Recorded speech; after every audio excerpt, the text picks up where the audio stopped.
Hi, this is how I am going to shape my sourdough loaf.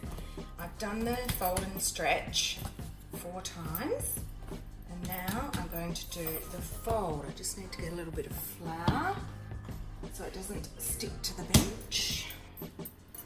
A bit too much.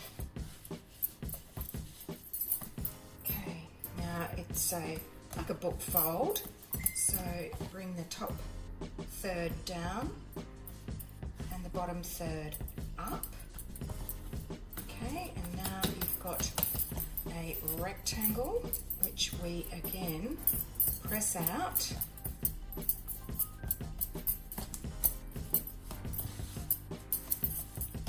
into a wider rectangle.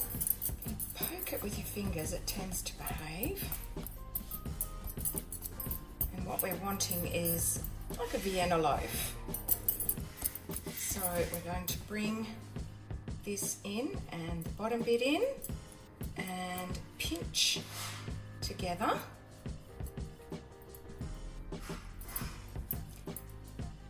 Okay, pinch, pinch, pinch.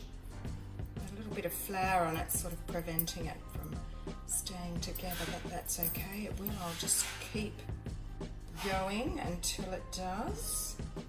That's better.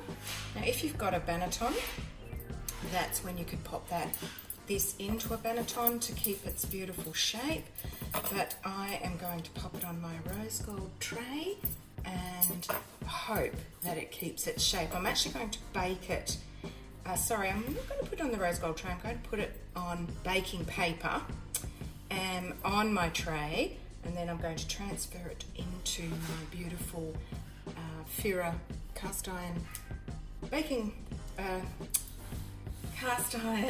casserole dish. So it's going to bake like that. But that looks absolutely lovely. I can't wait.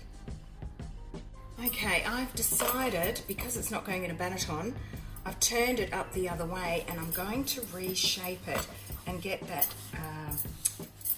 the tension on the top of the dough so that it doesn't explode outwards. I want it to go up rather than out. So I'm kind of tucking it in, rotating it and getting it nice and smooth on top. Just tucking, tucking, tucking. Then I'm going to pop it on my baking paper to do its rise. Now I have before done its little rise in the oval thermoserver, and that worked quite well. I might just try that again because it will keep its shape then. Okay, because this paper is going into the baking dish with the dough on it. So there we have it. And it'll do its other rise. It's already quite big, so I'm looking forward to how big it's going to be.